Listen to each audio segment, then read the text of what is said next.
Today, I'm going to name one mistake that can be fixed for 42 of the 84 brawls in the game, and if this video does well, I'll do the other 42. Some of these you may already know or may seem obvious, but hopefully I teach something new to you with at least one of these brawlers. If you enjoy this video or learn something from it, don't hesitate to like, subscribe, and share this video with your friends so they can stop being bad randoms. Let's start out with what every person in the game starts out with: Shelly.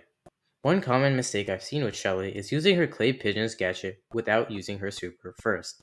Her shots with the clay pigeon gadgets is extremely difficult to reliably hit, and are very variable with how much damage they deal, so just using it by itself isn't an optimal strategy. However, using Shelly's super, and especially her shell shock star power, makes using the gadget much more useful, as the enemy will be knocked back and slowed down, giving an easier damaging ability. Now, let's move on to Colt. One common mistake with Colt I've seen with him is being static and not changing attack patterns to reflect the enemy. People often just shoot in the same old pattern and do not take into consideration the dodging of the opponent, and wonder why they are so bad at Colt. To fix this, change up your attack patterns, basing them on what you believe the enemy will do to dodge your attack. If the enemy has dodged to the right of your attacks twice, shoot to the right, as it is likely they will dodge there again. If the enemy has dodged to the left, and then to the right, shoot to the left, as the enemy has developed a pattern of dodging to the left and then to the right, and will likely dodge to the left again. However, keep in mind that this isn't guaranteed to always work, but you will almost definitely see an improvement in your shooting ability using this method. Next up is Bull, and one common mistake I've seen with Bull players are wasting uses of his Stomper gadget. His Stomper gadget is one of his best tools to assassinate other brawlers, and it is almost necessary to have a backup Stomper gadget uses available just in case you need them. To make sure you don't waste them, if you are in a non-threatening situation, such as missing your super or running away from an enemy, there's really no point in using your Stomper gadget. Also, if you see an unbreakable wall or the map boundary close to you, there's also no reason to use your Stomper gadget, as those walls will naturally end your super. Then you keep valuable gadget uses in the tank. Next up is Brock, and one common mistake I see with Brock is people playing him at mid to low range. This rings true with most marksmen, but especially with Brock. The nature of his main attack makes it basically impossible to hit enemies at those ranges, letting him be a sitting duck to the enemies. This has an easy fix. Don't go to a closer range on purpose. Even if your opponent is at low health, don't be overly aggressive and try to snipe them at a long range if possible. Next up is Barley, and one common mistake I see with Barley is people playing him way too aggressively. Barley, if used right, is definitely not a field thrower, and is one of the strongest and most annoying throwers, being able to cover large areas with his attack. He can also deal with short-range brawlers with his slow gadget, but this makes some people think that they can reliably approach brawlers with this gadget, and use it and Barley's fast unload speed to reliably assassinate brawlers. This is a ridiculous way to play him, and often will lead to your death. Instead, stick behind walls and focus on controlling areas, while keeping your slow gadgets just in case an enemy gets too close. Next up is Nita, and this is a common and very popular mistake, which is people letting Nita's bear die. Don't throw Nita's bear far away from yourself and run the opposite direction. That is basically just a wasted super. Instead, treat Bruce as an extension of yourself and move with him, and if needed, you can use him as a meat shield, but only if he helps you stay alive or gain a better position. Next up is Primo, and one mistake people make while playing him is using his super at a long range. If you use Primo's super to try and attack someone who's quite far away, they will likely either be able to dodge it or have their teammates help them kill you. Instead, only use it when you are assured of getting a guaranteed super hit or are trying to run away/break walls. Next up is Poco, and one mistake people make while playing him is using the tuning fork gadget just on themselves. Sure, in a tough situation where you are at low health and your teammates are dead, you might want to use it, but there's no reason to use the tuning fork gadget on yourself when your teammates need it as well, even if they are at full health. It is best to get as much value out of the gadget as possible, instead of using it just on yourself. Next up is Rosa, and one major mistake people make while playing her is using her super when at low health. Rosa's super isn't a complete invulnerability shield. It's a shield that takes away most damage, but she can still take some damage. Therefore, there is no reason to waste a super on Rosa when she is in low health and is likely to die even with a shield. Next up is Rico, and one major mistake people make while playing him is trying to bounce every shot of his on a wall. There is no need to try and bounce shots off a wall when your enemy is right in front of you and is at low health. Or even if they aren't at low health, if it is easier to just hit the enemy by shooting normally, do it. Next up is Jessie, and one major mistake people make while playing her is having the wrong build for each mode. Of course, it costs a lot of coins to fully max her out, but it still helps to know what build is best for each mode. For modes like Hot Zone, Gem Grab, and basically all non-heist modes, the best build for her is her Spark Plug gadget and her Energized Star Power. For Heist, her best build is Shocky and Recoil Spring. Keep this in mind the next time you decide to play Jessie. Next up is Dynamike, and one major mistake people make while playing him, which we all know too well, is using Dynajump without being properly trained in it. Dynajump has a high skill floor and ceiling, and if you are not skilled in using it, then it's basically the same as not having a star power at all. Instead, using the Dynajump star power only if you have a lot of practice with it in non-ladder or ranked modes, such as friendly battles or community maps, or just use the Demolition star power. Next up is Darryl, and one major mistake people make while playing Darryl is using his super right after getting it. Just be patient with him, and use your super strategically when you know you are going to get value from it, instead of gambling it away for an interaction you don't know you will win or not. Next up is Penny, and one major mistake people make while playing Penny is not putting her super behind a wall. Doing this lets Penny's super be a sitting duck to be destroyed by the enemy quickly. Instead, place the super behind a wall so that it can survive longer and be a maximum annoyance to the enemy team. Next up is Tick, and one major mistake people make while playing him isn't particularly gameplay related, but game mode related. I see a lot of Tick players playing Hot Zone, but he isn't that good of a pick there. Sure, he can be very annoying with his ability to cover the zone with mines, but he won't be able to survive in the zone for too long, making him a subpar pick in Hot Zone. Next up is Carl, and one major mistake people make with Carl is using his super against aggro brawlers. Without his shield star power, using his super on aggro brawlers is basically a death sentence, and you really shouldn't be doing that.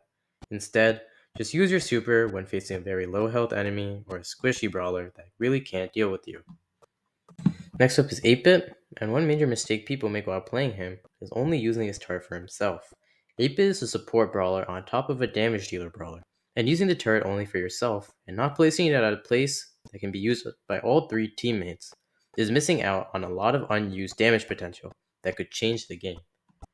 Next up is Jacky, and one mistake people make while playing her is pulling in enemies either when Jacky is weak or the enemy can out DPS her. This is like what I said with Carl. It's easily preventable, yet very common, as people always think they can win that matchup, when in reality they are getting absolutely cooked. Now, for the final super rare, Gus. One mistake people make while playing him is not using the super on aggro teammates and hoarding it for themselves. You might think Gus is a damage dealer, but come on, your teammates need some help. Don't be the bad random and give them the super if the situation calls for it. Let's now go on to epics, and first off, it's Bo. One mistake people make while playing him is that they use another super even when they still have mines on the field. This is a waste of potentially useful mines, so just save your super until all of the mines have been triggered to maximize the number of mines and in turn the damage output. Piper is next, and one gigantic mistake people make while playing her is that they jump straight onto an enemy with the super.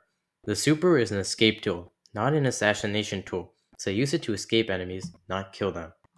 Now we go on to Pam, and one mistake people make while playing Pam is that they waste the Scrap Sucker gadget's uses. You should only use it at close or mid-range, when you know you will at least hit some of the projectiles to gain value on the shot. That is a very valuable gadget, and its usage should not be wasted. Next up is Frank, and one major mistake people make while playing him is keeping him at a high health at all times. With the new rework, you can tank a few shots in order to boost your reload speed, and with the large amount of health he has, you can afford to lose the health in order to take the increased reload speed. Next is Bibi, and one major mistake people make while playing her is not being patient and waiting for the bar to recharge, continually attacking even if they don't hit the enemy. Instead, just be patient and wait for your bar to recharge for the knockback instead of jumping the gun and shooting a useless attack that hurts more than it helps.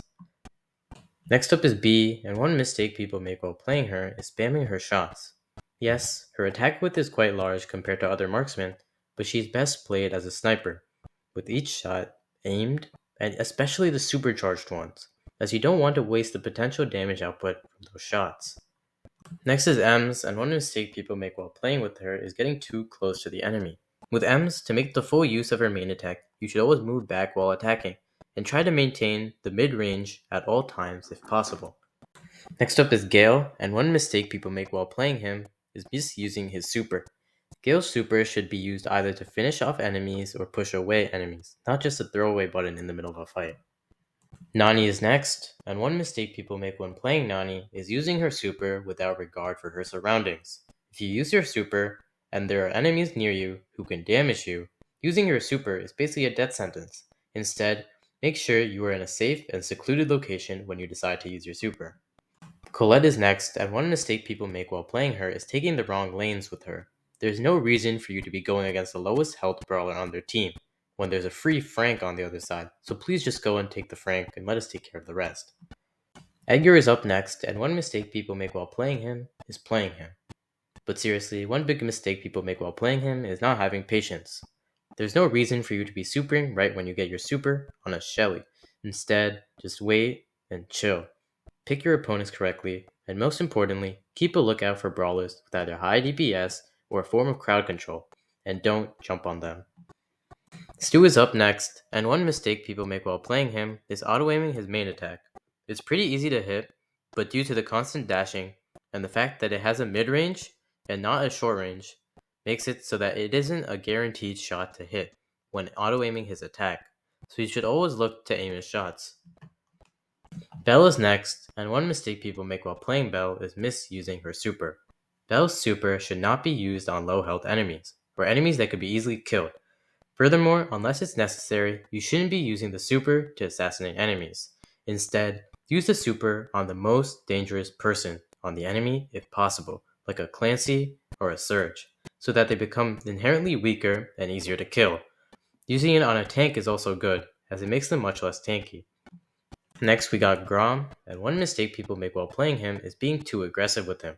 Of all the brawlers in the game, Grom definitely has an argument of having the worst tools to deal with the aggro brawler. His main attack is not equipped at all to face off against aggro brawlers, and his super isn't instant, making it so that by the time you finish using the super, you're in the afterlife. Instead, play him passively, and rely on your teammates to be the aggro brawlers, while you support them by staying behind walls. Griff is up now, and one mistake people make while playing him is using his super at a long range. The super has insane damage potential up close, and using it at a long range is a waste of the potential damage you could get by staying patient and trying to get up close to your enemies. Next up is Ash, and one mistake people make while playing him is throwing his super far away from him. Instead, use your super on top of yourself, and move up alongside the rats in order to cause a serious threat to enemies, as well as replenish his rage more effectively. Lola is next, and one mistake people make while playing her is not treating her super like an extension of Lola herself. You shouldn't be throwing it somewhere else, just to get a few shots on an enemy across a wall, and you shouldn't be using it as a shield, unless necessary or with the gadget. Instead, using it on yourself to maximize damage output and try to keep it alive as long as possible. Bonnie now, and one mistake people make while playing Bonnie is not getting back to her Clyde form after using her super. In most scenarios, returning back to the Clyde form immediately, once it's charged up, is the right call, as you have the long range and the more health. Of course, if the enemies are aggro brawlers, or if this is a closed map, or if you need the extra speed, you can stay in the form, but in most situations, you shouldn't stay in the form for too long. Sam next, and one major mistake people make while playing him is using his super in a dangerous area. Without his super, Sam is practically useless, and so using his super in a dangerous location where you can't pick it up again because the enemies are protecting it renders Sam literally useless. Mandy is next, and one major mistake people make while playing with her is trying to get max range on every single shot. Often, you will have more than enough range to damage your opponents, so there's no reason to always be at max range, and it can even kill you, as you are standing still for an extra period of time. Maisie is up next, and one major mistake people make while playing with her is using her super, but not using the dash gadget fast enough. This is an easy mistake to make, and so it is pretty common. There's an easy fix to it though, and it's just really paying attention and timing the gadget right after you use the super. Prawn Ready Hank is next, and one major mistake people make while playing with him is that they don't use the extra speed boost that the speed star power gives. and just blow the bubble immediately after charging it. Instead, even after the bubble is fully charged, keep it that way for a little, in order to make full use of the speed boost, and move up the map or run away. And finally for part 1, let's talk about Pearl. One major mistake people make with her is not managing her heat bar well. You can't constantly spam attacks with Pearl, and you have to make sure you let the bar fill up to make sure you get the most damage output possible. I also see a mistake with people not waiting for the bar to fill up when using Pearl's Overcooked gadget, and they're missing out on a lot of potential damage. Overall, I know there's a lot of obvious mistakes in here you probably already know, but I hope I can at least stop a few of the bad randoms that still do these mistakes from doing them again. If this video does well, I'll make a part 2 going over the next 42 brawlers, so make sure to like, subscribe, and share this video with your friends. Anyway, thanks for watching. Watch this video, or this playlist, or join the Discord server.